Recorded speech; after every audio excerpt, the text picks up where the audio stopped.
Continuando nuestra serie, Héroes de la Fe. Hemos analizado bastantes personajes. Hemos visto que en la Biblia encontramos todo tipo de ejemplos. Encontramos personas súper virtuosas, como tenemos a José. ¿Cuántos recordamos lo que hizo José? Ayudó a su familia en un periodo muy difícil donde había una hambruna en toda la tierra y José los ayudó. Encontramos también a Moisés, que Dios lo llama y le dice: tú vas a sacar a mi pueblo ¿de dónde? De Egipto. Y los lleva por todo el camino de el desierto. Allí también está Aarón, donde está el sacerdote y donde ayuda al pueblo. Pero también encontramos otros personajes que decimos, es como algo dudoso. Lo que él hizo es como algo misterioso. Lo que vemos en la vida de ese personaje. Y hoy Dios ponía en mi corazón que habláramos de eso, de uno de esos personajes que a nivel superficial uno dice: ¿yo qué puedo aprender de este hombre? Porque aparentemente hizo todo de la manera equivocada, pero tal vez muchas veces Dios utiliza ejemplos para nuestra ayuda. Dice la palabra del Señor que tú y yo aprendemos por la revelación de que alguien nos diga: mira, no vayas por ese camino. Hay un hueco delante tuyo, no te vayas por allá porque vas a caer. ¿Y tú qué puedes hacer? Decir: ok, listo, voy a evitar ese hueco. También podemos aprender por la otra persona que va caminando y la otra persona así va caminando y ¡pah!, se cayó en el hueco. Y entonces ¿tú qué dices? Yo no tengo que caminar por ese lugar. Desafortunadamente muchos de nosotros nos gusta aprender ¿a cómo? A los golpes. ¡Pah! Cuando, ay Dios mío, pero ¿por qué pasó esto? ¿Por qué pasó lo otro? Porque nos gusta aprender de esa manera. Y vamos a ver un personaje que desafortunadamente muestra esta condición a piel viva. El personaje que vamos a hablar lo encontramos en el periodo de los jueces de Israel. Hemos hablado anteriormente sobre este periodo. Y este periodo tiene una particularidad. Y es muy cercano a lo que los cristianos vivimos hoy en día. Este periodo es un ciclo. Todos recordamos que Moisés ayuda al pueblo de Israel a entrar a la tierra prometida. Moisés no puede entrar, pero les deja para que ellos entren. Después está Josué, que continúa la labor de Moisés ya en la tierra prometida. Pero después de que muere Josué, ¿qué pasa? El pueblo entra en un estado de decadencia, donde poco a poco se empieza a ir apartando de las leyes. Durante los 40 años de Israel en el desierto, tanto Moisés como el sacerdote siempre les recordaba. Y si tú quieres hacer un breve resumen de todo lo que pasó en el desierto, lee Deuteronomios. Deuteronomio es como la recopilación para todos los que iban a entrar. Entonces es como el abuelo contándole: mira, hace 30 años, 35 años pasó esto, y tú tienes que hacer esto y tú tienes que hacer lo otro. Dentro de todas esas indicaciones, Dios siempre le dijo: mira, permanece en mí, permanece en mi palabra, permanece en una conexión cercana conmigo y tú vas a ser ¿qué? Bendecido. Tú vas a ser bendición para las naciones que te rodean. Pero ¿cuál era la condición, iglesia? Que estuvieran como con Dios, juntos, pegados, que no se apartaran de la ley de Dios. Desafortunadamente, el ciclo de Israel es de la siguiente manera: tienen un periodo de conexión con Dios y el pueblo crece, fructifica, se multiplica, adquiere riquezas, adquiere posesiones, se empieza a rodear de otras naciones y empieza a bajar la guardia. Y cuando baja la guardia, empieza a apartarse poco a poco de los caminos de Dios. Ya no van a la iglesia todos los domingos. Ya no oran todos los domingos. Ya no oran todos los días. Ya no leen la Biblia frecuentemente. Y cuando eso pasa, Dios permitía que pueblos enemigos se levantaran. Y en el transcurso de los jueces vemos a muchos pueblos que se levantaron a ser enemigos de Israel. ¿A quiénes podemos encontrar? Encontramos a los amalecitas, encontramos a los madianitas, encontramos a los ismaelitas, a los amalecitas, a los filisteos. El enemigo cambia. Pero ¿por qué llegaba el pueblo de Israel a tener un enemigo? Porque se separaba ¿de dónde?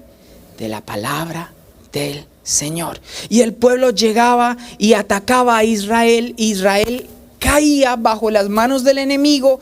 ¿Y qué creen que hacía el pueblo de Israel? Empezaba a clamar: Señor, por favor, perdónanos. Ten misericordia de este pueblo. Y Dios levantaba hombres para que fueran los que guiaban al pueblo en su restitución. Y esos hombres eran los que nosotros conocemos como los jueces. Ellos le ayudaban militarmente, simbólicamente a el pueblo a llevar nuevamente su corazón ¿a dónde? A la ley de Dios. Esa era la función de los jueces. Y en esta historia nos encontramos con un personaje que yo sé que lo hemos escuchado y que vivimos y que vemos este ciclo constantemente. Abre tu Biblia, por favor, en Jueces. Vamos a hacer un estudio rápidamente de todo este personaje que aparece en Jueces en el capítulo 13. Y dice la palabra del Señor de la siguiente manera: una vez más, los israelitas hicieron lo malo a los ojos del Señor. Así que el Señor los entregó en manos de los filisteos, quienes los oprimieron durante ¿cuántos años? 40 años. 40 años los filisteos oprimiendo al pueblo de Israel. ¿Cómo los oprimían? Cualquier pueblo que conquistaba a otro pueblo les empezaba a pedir tributos. Y entonces iban y les pedían que pagaran sus impuestos. Les pedían que de las cosechas que tenían que darle una parte, una porción a los filisteos. De los ganados que ellos tenían que darle una porción. ¿De dónde? De todos ellos a los filisteos. ¿Y qué creen que pasaba cuando los israelitas no pagaban todas esas cosas? El rey de los filisteos mandaba a su ejército y ¿qué hacía? Pues destruía cientos de miles en esas grandes batallas que nosotros vemos. Y en este contexto dice aquí la palabra que los oprimieron durante 40 años. Imagínate que tú naces en ese periodo, o que tú eres papá en ese periodo donde nace tu hijo y tu hijo inmediatamente pasa a ser oprimido por los filisteos. Tú tienes que trabajar, le dice papá y mamá al hijo, porque hay que pagarle a los filisteos. Tú tienes que salir adelante, no porque vas a hacer grandes cosas, sino porque si no cumples con la ley, los filisteos, ¿qué van a hacer? Te van a matar. Empieza a sonar como fuerte, pero eso era lo que le decía a las personas, que es lo más normal que sucede en estos acontecimientos. Pero continuemos la historia a ver qué es lo que pasa. En el verso 2, y vamos a leerlo hasta el 5, aparece el personaje que nosotros vamos a leer. En esos días vivía en la ciudad de Sora un hombre llamado Manoah, de la tribu de Dan. Su esposa no podía quedar embarazada y no tenían hijos. Entonces el ángel del Señor se apareció a la esposa de Manoah y le dijo: aunque no has podido tener hijos, pronto quedarás embarazada y darás a luz un hijo varón. Así que ten cuidado, no debes beber vino ni ninguna otra bebida alcohólica, ni comer ninguno de los alimentos prohibidos. Verso 5: quedarás embarazada y darás a luz un hijo, a quien jamás le debes cortar el cabello, pues él será consagrado a Dios como nazareo desde su nacimiento. Él comenzará a rescatar a Israel de la mano de los filisteos. Aquí vemos la historia de una persona que dice Dios va a nacer con un propósito: ayudar al rescate de Israel de mano de ¿quién? De los filisteos. Pero había una condición que nosotros vemos allí, ¿qué es lo que le dice el ángel a esta mujer?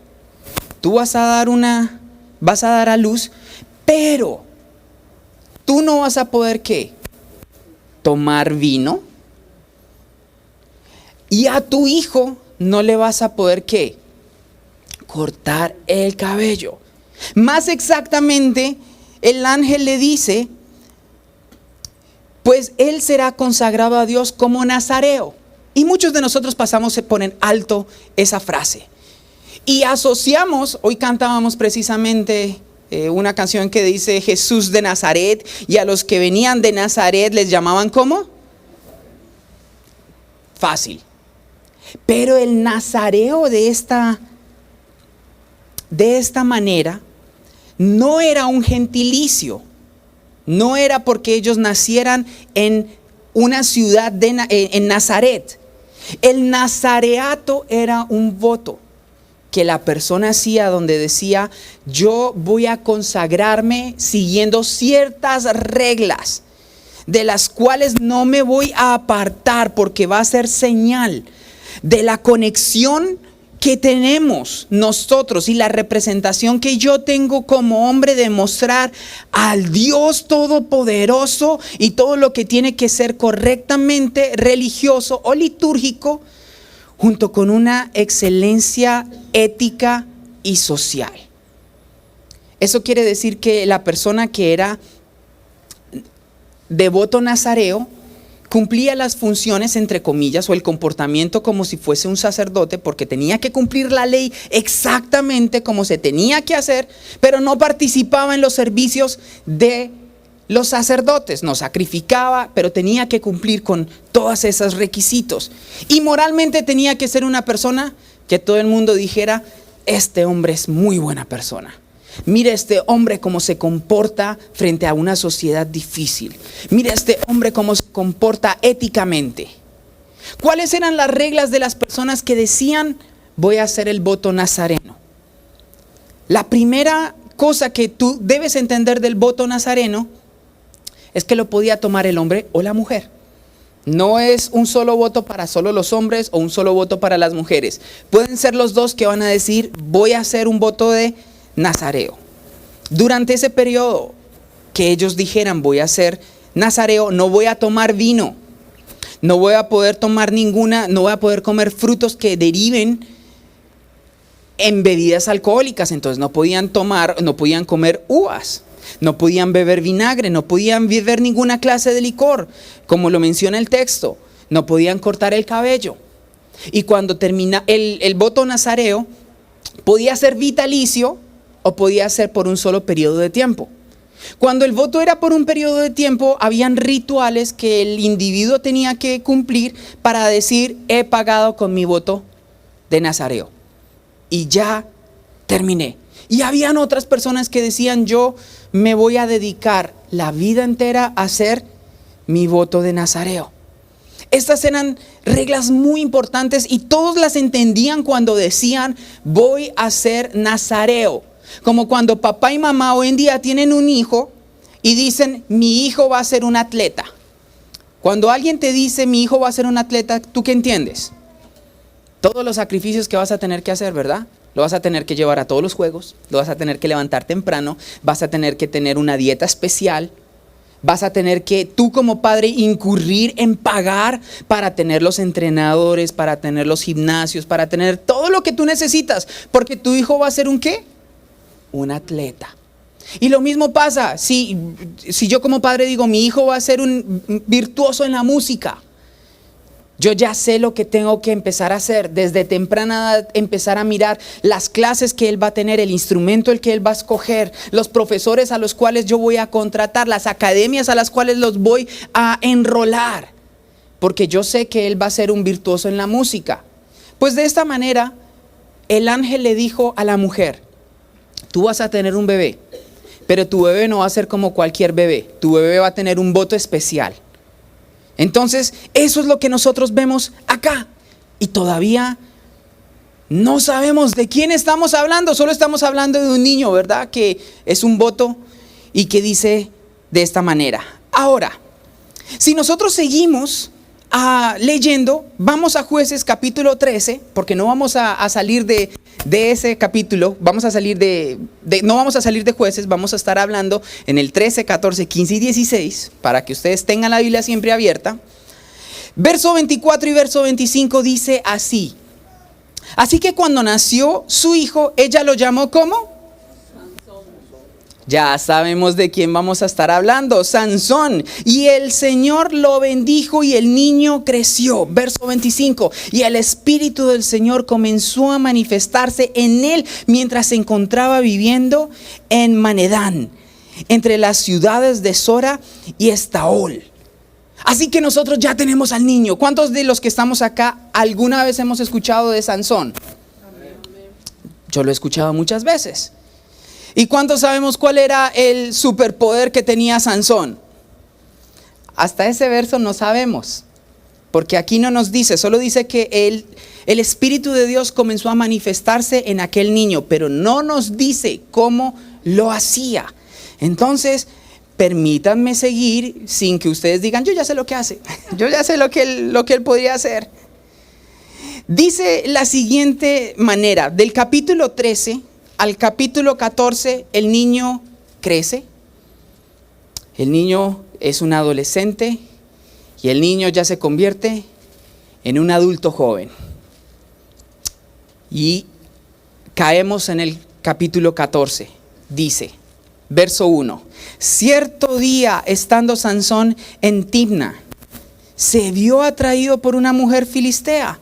Cuando volvió a su casa, dijo a su padre y a su madre: me gusta una joven filistea de Timna y quiero casarme con ella, consígamela.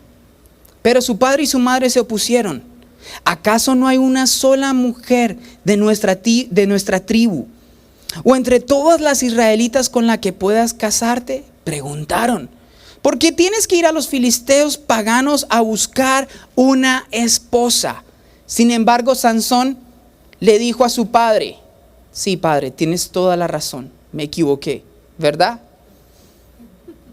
Sansón le responde como muchos teenagers le responden cuando yo quiero el iPhone, porque quiero el iPhone, porque quiero el iPhone. No se puede el iPhone, ¿por qué? Porque me gusta, consíguemelo. Sansón le responde: consíguemela, a mí me gusta ella.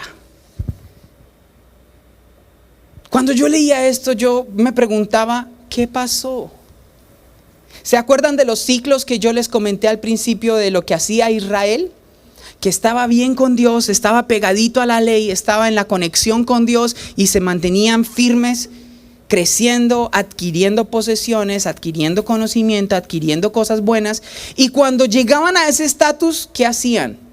Bajaban la guardia, ya no oraban tan seguido, ya no leían la palabra, ya no se congregaban, se apartaban y caían.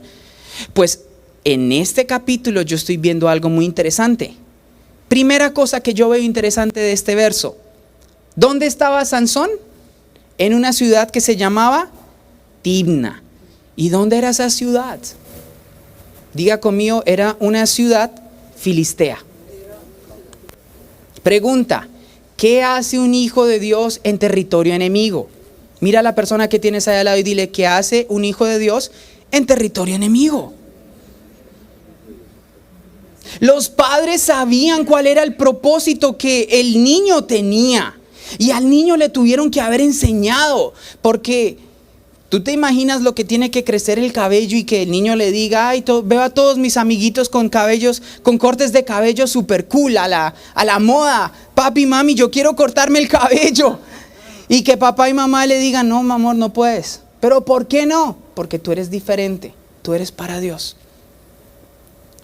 Entre el capítulo 13 y el capítulo 14 algo pasa. Y Sansón empieza a revelar que a él no le importa lo que sus padres le decían, lo que era el propósito que él tenía, sino que él quería lo que a él le gustaba. Y dice que Sansón en una ciudad enemiga encontró a una chica que le gustaba. Mi pregunta para ti en esta mañana es: ¿por qué será que a nosotros, en la mayoría de las ocasiones, nos sentimos atraídos siempre por las cosas que están fuera de nuestro alcance. No estamos contentos con nuestro carro. ¿Con qué carro nos gusta? El del vecino. No estamos contentos con nuestra casa. ¿Qué casa nos gusta? El del vecino. Y ni empezar a hablar de los esposos y las esposas. Para no quedarnos mal. Pero por algo Dios en los 10 mandamientos dice: no codiciarás la mujer del prójimo. Y yo creo que para las mujeres también: no codiciarás al hombre de la prójima. Pero ¿por qué sentimos nosotros esa atracción para las cosas prohibidas? Ahora, aparte de eso, ¿quiénes eran los que oprimían al pueblo de Israel? Los filisteos. ¿Cómo es posible de que tú sabes que estás en territorio enemigo y aún así te empieza a gustar una filistea y vas a decirle a papá y mamá: yo quiero casarme con esa filistea? ¿Cuántas banderas rojas ahí podemos ver en esos pequeños versos? Sin embargo, Sansón dijo que a mí me gusta, consígamela. Y la historia se empieza a poner interesante, porque todo esto nos pasa a nosotros también. Caminamos en lugares que no debemos caminar, nos metemos en territorios donde no debemos tenernos y nos sentimos atraídos por cosas que no deberíamos sentirnos atraídos. Seguimos leyendo, porque sus padres tuvieron una buena respuesta. Le dijeron: no lo hagas, no hay otra mujer acá en todo Israel que te guste. Y arrancamos con el verso 4, que es el que muchos utilizan para sacar un verso de su contexto y decir: esto es lo que realmente Dios dice. Dice ahí: su padre y su madre no se daban cuenta que el Señor estaba obrando en todo esto, con el fin de crear una oportunidad para actuar contra los filisteos, que en ese tiempo gobernaban a Israel. Es como Dios diciendo: bueno, si yo realmente quiero poner enemistad entre Sansón y los filisteos, pues voy a dejar que se case con una. Y va a ver que ahí sí les va a coger rabia. Y va a ver que ahí sí va a haber guerra. Y muchos otros dirían: sí, ve que eso era del Señor. El Señor estaba utilizando ese matrimonio para algo poderoso, para algo increíble. Fue Dios el que lo planeó. Y lo que yo veo de acá es que Dios utiliza tus malas decisiones. Dios utiliza tus metidas de pata para hacer cosas buenas. Eso quiere decir que no es excusa para que tú y yo tomemos malas decisiones. Pero Dios utiliza el matrimonio fracasado, el divorcio, la enfermedad a donde llegaste, la ruina a la que tú te metiste. Dios las va a utilizar porque Él tiene un propósito. Pero eso no quiere decir de que tú tenías que haber pasado por esa situación. Sansón no tenía que haberse metido en una tierra filistea para cumplir el propósito que Dios le había puesto. Así que esto no es como solo un salvavidas, entre comillas. Antes de tomar una decisión, mira todas las banderas rojas que puedes encontrar para saber si te conviene o no te conviene. Gracias al Señor, Dios nos ama y te mira con amor y te ve embarrado hasta el cuello y te dice: ok, yo te saco de donde estás, yo te limpio, pero te va a doler. El corazón roto va a doler, la quiebra va a doler, pero Dios es un Dios de oportunidades. Pero Sansón estaba empeñado en hacer ¿qué? Lo que él quería. Y entonces él continúa. Dice que si nosotros seguimos leyendo todo el capítulo, va su padre y va su madre y va Sansón camino a la ciudad filistea para hacer el trato. Recuerden que antiguamente se hacía el contrato padre a padre. Y entonces decía: yo quiero dar a mi hijo con tu hija, entonces te voy a pagar y todo el cuento. Pues resulta que caminando de la ciudad donde ellos vivían a Timna, Sansón iba caminando y por un momento se le perdió a sus padres. y se fue a caminar cerca de un viñedo. ¿Se acuerdan cuál era uno de las reglas de una persona que tenía voto nazareno? No puede tomar nada el alcohol, y no puede tomar uvas ni nada de lo cual tú derives a alcohol, ¿no es cierto? Pregunta, ¿de dónde viene el alcohol? ¿Qué hacía Sansón caminando por un viñedo? Va caminando por su viñedo y sale un león. Y arranca en Jueces capítulo 14, verso 6, dice la palabra de esta manera: en ese instante el Espíritu del Señor vino con poder sobre él y despedazó las quijadas del león a mano limpia, tan fácil como si hubiera sido un cabrito, pero no contó nada de lo sucedido ni a su padre ni a su madre. Yo veo que Dios te ama tanto que Él te va a salvar y te va a dar la salida aun cuando tú te metes en la boca del lobo. Por eso Dios dice que junto con la tentación, ¿Dios qué provee? La salida. Mira a la persona que tú tienes ahí al lado y dile: con la tentación llega la salida. Pero ¿quién escoge? Muchas veces nosotros vemos la tentación y la tentación se ve tan buena que no nos gusta la salida y nos metemos derecho a la tentación.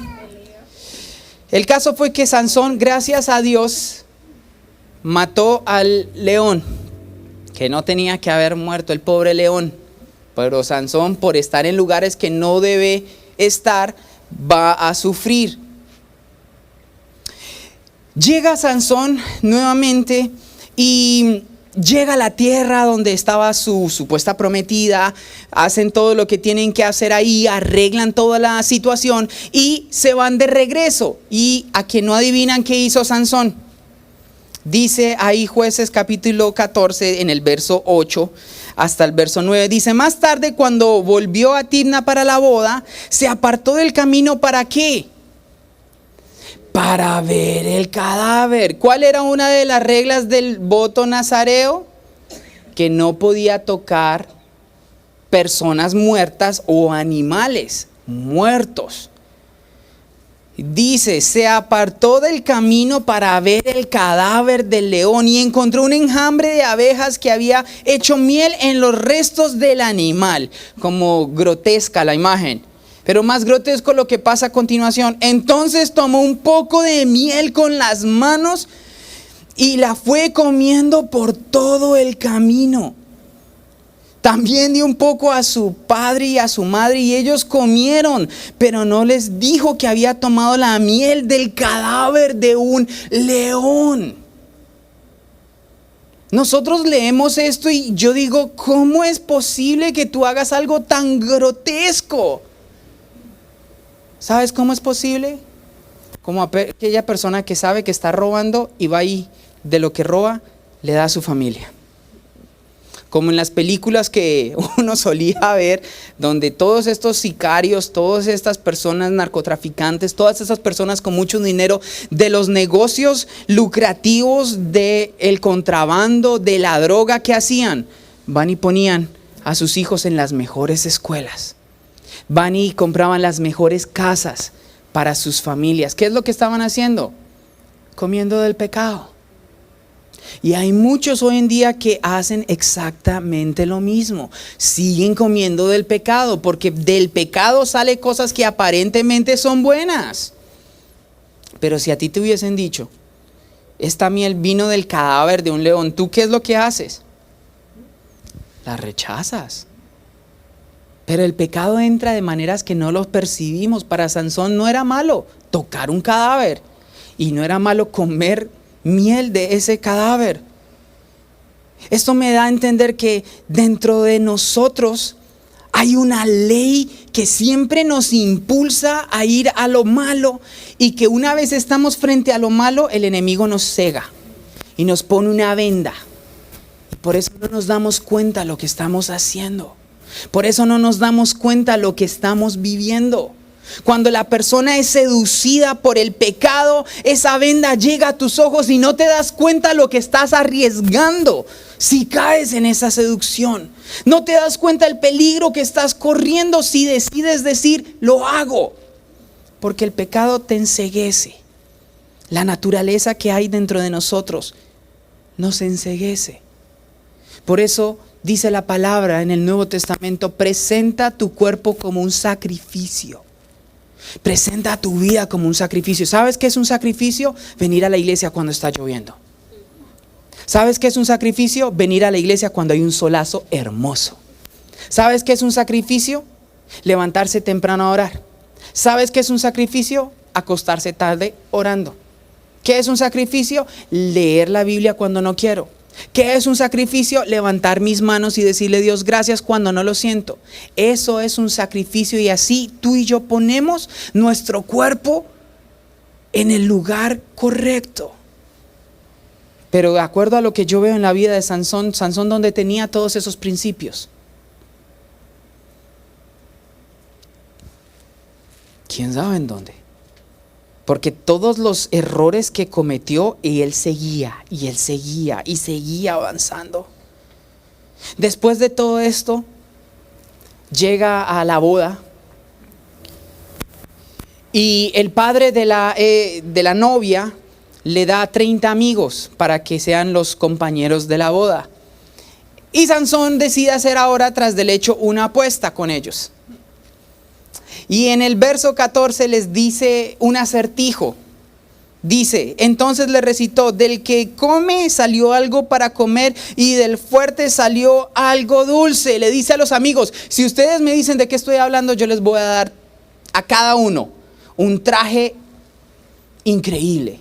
Pero si ustedes no me pueden decir de qué se trata este acertijo, todos ustedes me tienen que dar ¿qué? 30 trajes. Pregunta, ¿para qué él se metía en más problemas? ¿Estaba en dónde? En la tierra enemiga. Se estaba casando con una enemiga y ahora se ponía a hacer apuestas. ¿Con quién? O sea, ¿cuántas señales de stop y cuántas señales de emergencia tenía que ver este hombre? Y siguió. Y dice que los hombres que estaban ahí, los 30 hombres, empezaron a amenazar a la chica con la que se iba a casar y le dijeron, dile a tu esposo o a tu futuro esposo que nos cuente de lo que se trata este acertijo. Y entonces, verso 16 al 17 dice, entonces la mujer de Sansón fue a verlo y con lágrimas le dijo, tú no me amas, me odias. Le propusiste un acertijo a mi gente, pero no me contaste a mí la solución. Ni a mi padre ni a mi madre les di la respuesta, contestó él. ¿Por qué te le iba a revelar a ti?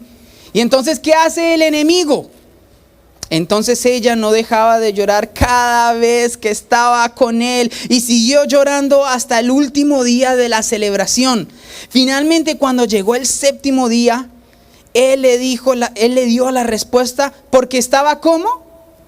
Fastidiado con tanta insistencia, y ella le explicó el acertijo a todos los jóvenes.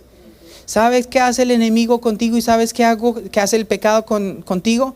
Te insiste y te insiste y te insiste y te pone todas las evidencias, te pone todas las maneras para que tú puedas caer y te impulsa y te impulsa y te impulsa. Tip del día: cuando estés en tentación, corre. Mira a la persona que tienes al lado y dile, en tentación, corre. No luches, no te pongas a decir yo puedo, yo voy a salir adelante en esta situación, el Espíritu de Dios me va a dar la respuesta. Huye, porque nuestra carne es débil.